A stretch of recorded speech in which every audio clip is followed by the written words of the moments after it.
Bertemu kembali, Saudara, di Kompas Petang. Presiden Joko Widodo menanggapi pernyataan Ketua DPP PDI Perjuangan Puan Maharani yang menyebut Gibran Rakabuming Raka berpeluang maju menjadi bakal calon wakil presiden untuk Ganjar Pranowo. Usai menghadiri peringatan Hari Konstitusi di MPR RI, Jokowi angkat bicara soal peluang Gibran menjadi bakal cawapres Ganjar jika Mahkamah Konstitusi mengabulkan gugatan batas usia capres dan cawapres. Sebelumnya Puan Maharani menyebut PDI Perjuangan mempertimbangkan uji materi batas usia capres-cawapres dan menyebut Gibran bisa saja menjadi cawapres Ganjar kalau gugatan disetujui MK.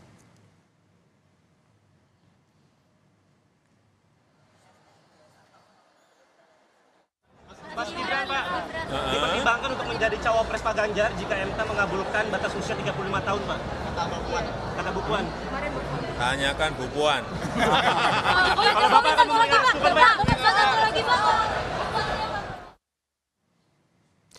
Wali Kota Solo Gibran Rakabuming Raka sendiri turut menanggapi Ketua DPP PDI Perjuangan Puan Maharani yang menyebutnya berpeluang jadi bakal cawapres Ganjar Pranowo. Gibran mengaku belum tahu pernyataan Puan. Ditanya kesiapannya, Gibran menjawab jangan dia yang jadi cawapres Ganjar. Gibran tak ingin Ganjar kalah karena dia yang jadi cawapresnya.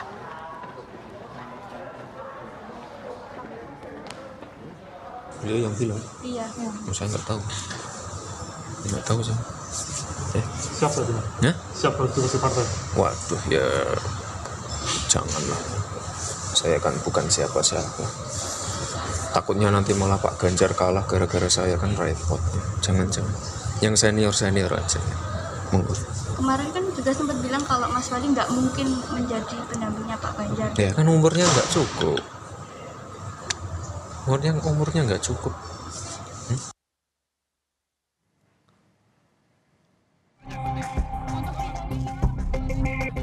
Menyusul kabar Gibran Rakabuming Raka didorong relawan jadi cawapres Prabowo Subianto, Ketua DPP PDI Perjuangan Puan Maharani bereaksi dengan membuka peluang Gibran jadi cawapres Ganjar Pranowo.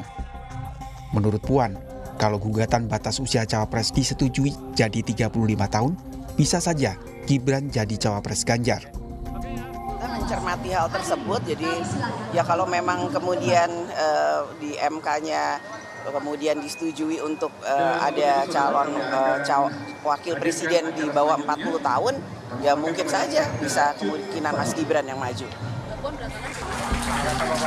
Kabar Gibran akan jadi cawapres Prabowo berembus kencang setelah Prabowo kembali bertemu dengan relawan Jokowi Gibran di Solo 9 Agustus lalu.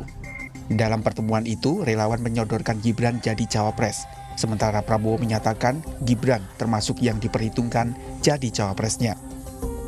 Saya kira sebagai tokoh ya pasti, sebagai tokoh ya pasti ya semua diperhitungkan. Ya. Berarti ini Mas Gibran juga diperhitungkan masuk dalam bursa cawapres Bapak ya?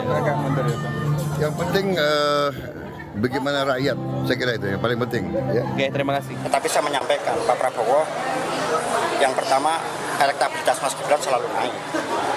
Kenapa Anda ke depan itu anak-anak muda dikasih ruang untuk menjadi memimpin Republik ini, salah satunya adalah Mas Gibran. Ketua DPC PDI Perjuangan Kota Solo, FX Hadi Rudiatmo, mewanti-wanti Gibran berhati-hati agar tidak bernasib sama dengan Agus Harimurti Yudhoyono yang kalah dalam Pilkada Jakarta 2017 lalu. Menurut Rudi, dorongan relawan bisa saja tulus tapi juga bisa menjerumuskan. Asumsi dua saja. Ini apakah mau menjerumuskan atau memang tulus untuk Mas Gibran menjadi wapres. Lah kalau nanti sampai Mas Gibran ini mau menjadi cawapres dan kebetulan kompetisinya tidak sesuai dengan harapan, ini mungkin akan seperti yang pernah terjadi pada AHY. Meski koalisi Pilpres sudah mengarah ke 3 poros dan sejumlah nama masuk bursa cawapres, ketiga bakal capres belum mengumumkan siapa pendamping masing-masing. Penentuan nama cawapres diprediksi alot dan akan ditentukan di menit-menit akhir pendaftaran Pilpres. Tim Liputan Kompas TV.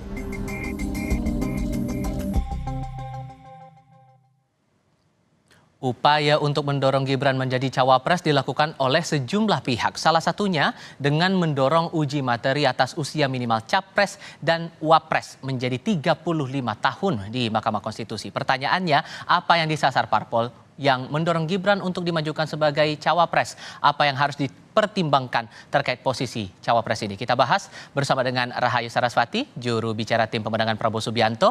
Juga sudah bergabung Masinton Pasaribu, politisi PDI Perjuangan, dan Huriah, Direktur Eksekutif Puskapol Universitas Indonesia. Selamat sore semuanya, apa kabar?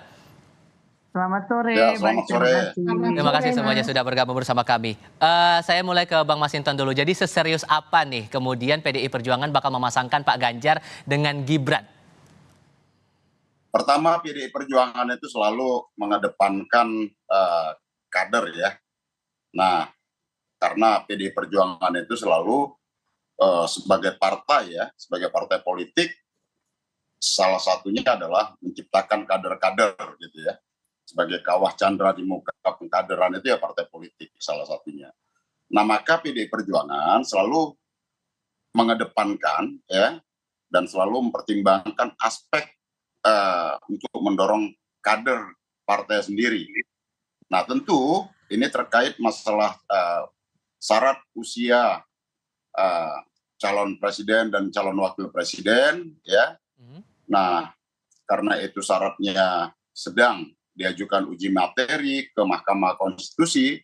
Nah, tentu ya meskipun ini sebenarnya adalah domain pembentuk undang-undang, tapi jika kemudian Mahkamah Konstitusi memutus syarat usia calon presiden dan calon wakil presiden itu di bawah 40 tahun ya, sepanjang memenuhi syarat, tentu dari beberapa kader-kader PDI Perjuangan tentu akan menjadi bahan pertimbangan. Termasuk Gibran di sini? Ya, sepanjang nanti umpama syarat undang-undangnya terpenuhi gitu ya.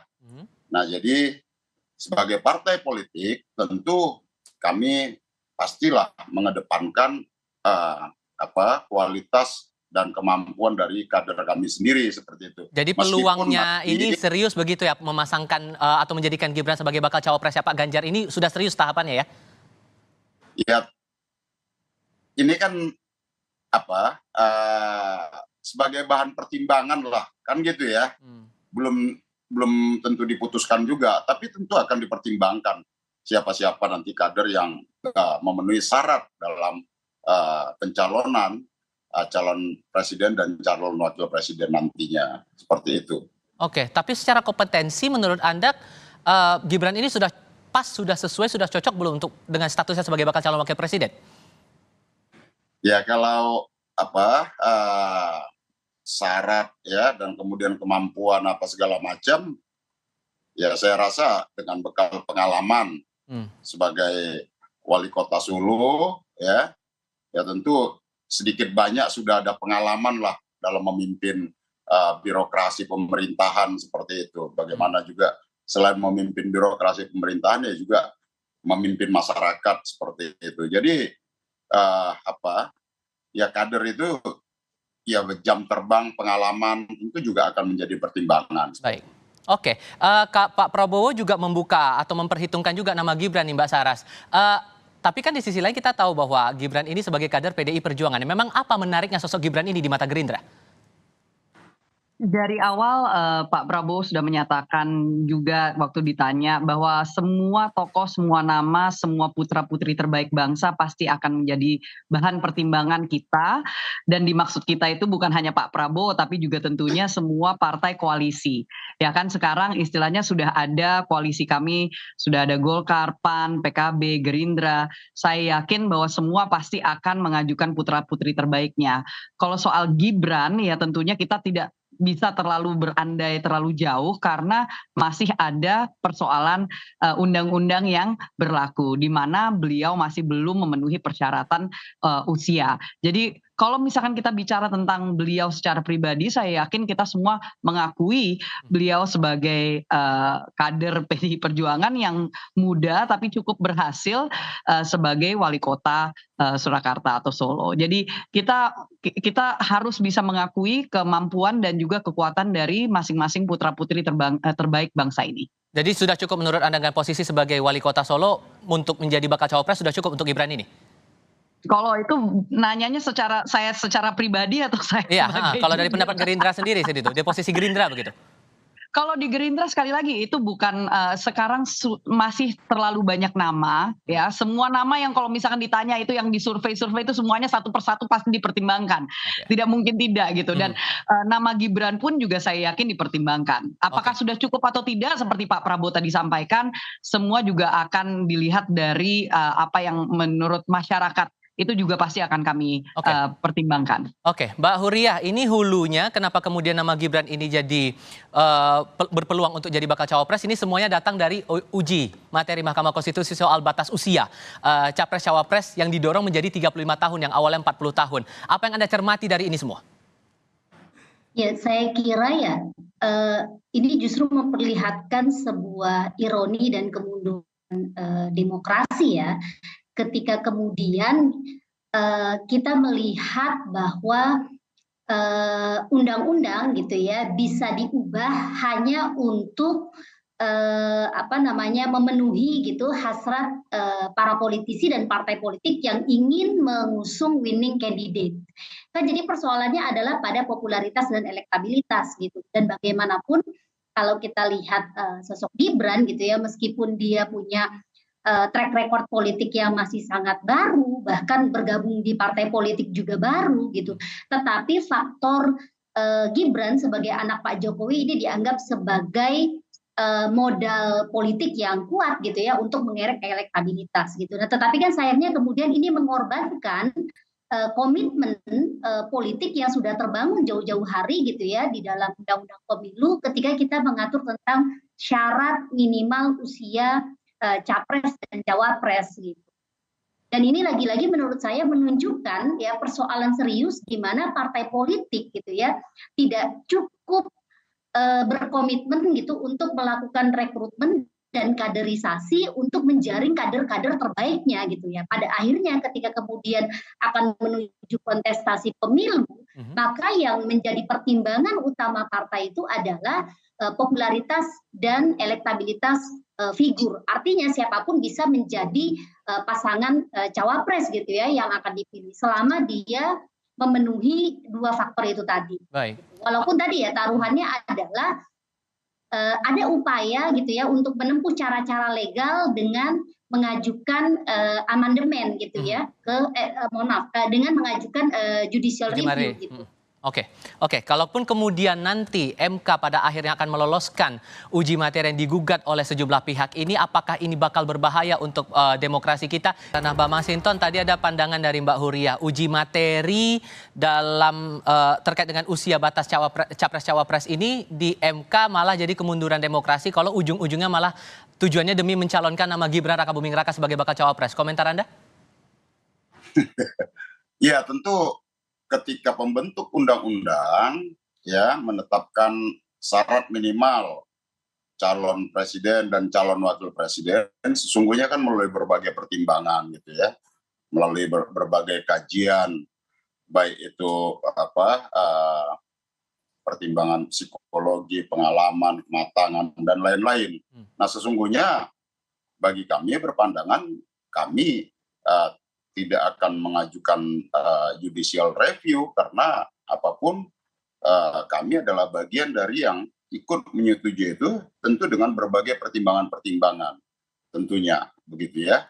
Kenapa kemudian syarat usia calon presiden dan calon wakil presiden itu minimal 40 tahun. Jadi baik secara psikologi, secara kematangan gitu ya, karena kita ini kan bangsa yang sangat majemuk, diperlukan pengalaman-pengalaman di sana. Nah, tentu bagi kami adalah bagaimana menjaga dan merawat keindonesiaan ini. Nah, tentu kami juga berharap bahwa MK mengembalikan ini kepada pembentuk undang-undang sebagai open legal policy itu. Kalaupun kemudian nanti MK memutuskan untuk meloloskan uji materi ini, mengabulkan uji materi ini, dan kita juga dengar tadi bahwa Prabowo Subianto, Ketua Umum Partai Gerindra membuka peluang nama Gibran ini menjadi bakal cawapres untuk dirinya, PDIP rela nggak tuh? Tentu kalau kami ya, yang kami kedepankan adalah aspek pertimbangan kader partai politik. Maka sebagai partai politik tentu tugas kami adalah menciptakan kader-kader seperti itu. Nah tentu kami berharap bahwa kader-kader kami itu adalah kader-kader yang ditempa melalui pengkaderan, ya, bukan kader yang asal comot begitu ya, dan digembleng oleh prinsip-prinsip dasar keorganisasian, politik, dan juga dari aspek ideologi tentang keberpihakan dan bagaimana menjaga kemajemukan dalam negara Kesatuan Republik Indonesia ini, seperti itu. Oke, itu dari pihak PDIP sudah bicara demikian nih Mbak Sarah. Kalaupun tetap ada sikap seperti itu dari PDIP, dari Gerindra merasa bahwa akan tetap memasukkan nama Gibran dalam radar bakal cawapres untuk Pak Prabowo? Bagi kami semua putra-putri terbaik pasti harus masuk ke dalam radar. Ini bukan persoalan kepartaian, bahkan kita melihatnya kalau kepartaian itu pasti dari segi koalisinya ya. Kalau misalkan koalisinya semuanya menyepakati untuk mendorong satu sosok siapapun itu, nah itu harus menjadi bahan pertimbangan. Dan itu sampai saat ini nama pun juga masih sangat banyak. Kita tidak bisa melangkahi proses hukum yang sedang berlangsung dan kita menghormati independensi dari MK itu sendiri. Oke, apakah kemudian nama Gibran masuk dalam radar bacawa presnya untuk Pak Prabowo ini sebagai bentuk untuk menarik dukungan dari para pendukung Jokowi dalam beberapa pilpres sebelumnya nih Mbak? Kalau hanya untuk istilahnya menarik pendukung dari Pak Jokowi, ya mohon maaf ini sudah dari awal pun juga banyak yang sudah bergabung dengan kami. Saya rasa itu hal yang mungkin terlalu kecil untuk Indonesia gitu ya. Kita mau untuk melihat kebutuhan kita ini adalah untuk sosok cawapres yang betul-betul bisa melengkapi sosok dari Pak Prabowo itu sendiri, dan juga tentunya ini bukan persoalan kecil karena Indonesia adalah negara keempat terbesar secara populasi. Jadi kita menganggap ini sangat serius. Ini bukan hanya persoalan soal dukungan dan peta politik, tapi betul-betul kita harus melihat siapa yang memiliki kemampuan secara menyeluruh untuk memimpin bangsa ini bersama dengan Pak Prabowo. Oke, Mbak Huria, untuk perspektif Anda sendiri, ini nama Gibran yang profilnya kita tahu bersama adalah putra sulung dari Presiden Joko Widodo, ini masuk radar dari sebagai bacawa pres untuk 3 nama bakal capres yang ada sekarang begitu. Menurut Anda ini sehat tidak setelah nama ayahnya Presiden Joko Widodo menjadi presiden untuk 2 periode? Iya, tadi kan Bang Masinton kan bilang ya bahwa undang-undang pemilu itu kan sebenarnya open legal policy gitu ya. Jadi artinya ketika kemudian ini melalui MK ini sebenarnya sudah menunjukkan gitu ya, ada cara-cara legal gitu menggunakan mekanisme demokratis yang sebenarnya ditujukan untuk kepentingan atau agenda yang tidak demokratis gitu ya. Saya melihat pencalonan Gibran yang terlalu dini, yang bahkan sebenarnya gitu ya menyalahi aturan undang-undang yang berlaku saat ini, itu menunjukkan bahwa komitmen partai politik gitu ya untuk mematuhi demokrasi sebagai aturan main yang berlaku, untuk mematuhi undang-undang pemilu yang juga sudah disepakati oleh partai-partai politik di DPR gitu ya. Ini menunjukkan komitmen mereka lemah gitu ya. Artinya siapapun yang kemudian bermain gitu ya di isu soal pencalonan politisi yang tidak memenuhi syarat, ini adalah upaya untuk menjauhkan gitu ya prinsip-prinsip demokrasi yang sudah kita sepakati bersama gitu. Hal yang lain juga ini sebenarnya menunjukkan ada tren politik dinastik yang semakin menguat dan mengkarakterisasi politik elektoral kita. Kita punya pemilu gitu ya yang seolah-olah demokratis di mana masyarakat nantinya bisa memilih langsung gitu ya. Tetapi arena kompetisi di pencalonan itu justru dipersempit gitu ya oleh partai politik dengan itu tadi menyiasati aturan main atau misalnya mempersempit arena kompetisi gitu ya untuk calon-calon atau kader-kader yang sebenarnya punya kompetensi, punya rekam jejak gitu ya jauh lebih berpengalaman gitu ya dari politisi yang baru gitu ya seperti Gibran. Oke. Saya jadi mau berkomentar nih sebagai politisi Oke, muda singkat nih. saja. Oke. Silakan. Menurut saya juga ini sebenarnya salah satu contoh kenapa kita perlu sebagai tolong diingat 53% populasi Indonesia saat ini adalah generasi milenial dan Gen Z. Artinya 17 sampai 40 tahun itu masuknya di situ. Jadi ini sangat disayangkan kalau misalkan apa yang diajukan ke MK sebagai salah satu proses demokrasi yang dilakukan secara sesuai dengan hukum loh. Ini sesuai dengan hukum diajukan oleh politisi-politisi muda yang ingin melihat Indonesia ini juga bisa membuka peluang untuk politisi muda bisa maju. Itu bukan berarti mereka akan terpilih, tetapi tolong diingat Finlandia pun juga sudah pernah punya Perdana Menteri usia 34 tahun perempuan. Gitu. Jadi ini sangat disayangkan kalau misalkan hal yang sebenarnya kita bicara demokrasi yang bisa dibuka untuk publik untuk seluas-luasnya hanya dikecilkan kepada isu satu orang. Oke, terakhir untuk Anda Bang Masinton, tapi juga ada rambu-rambu yang diberikan oleh Ketua DPC Solo nih, FX Rudi Rudiatmo. Mengingatkan Gibran untuk mempertimbangkan matang-matang lah kalau ada ajakan untuk jadi bakal calon wakil presiden. Gimana menangkapnya kemudian?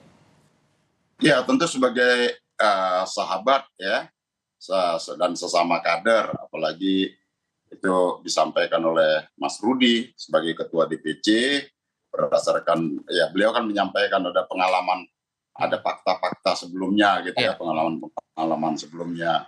Nah itu kan bentuk kecintaan beliau gitu, sehingga supaya dipertimbangkan ya agar tidak mengalami kegagalan. Kira-kira seperti itu. Tentu sesama kader ya pasti kita saling mengingatkan seperti itu. Oke. Bang Masinton terima kasih, Mbak Saras terima kasih, Mbak Huria juga terima kasih sudah berdiskusi bersama kami hari ini. Sehat selalu semuanya, selamat sore.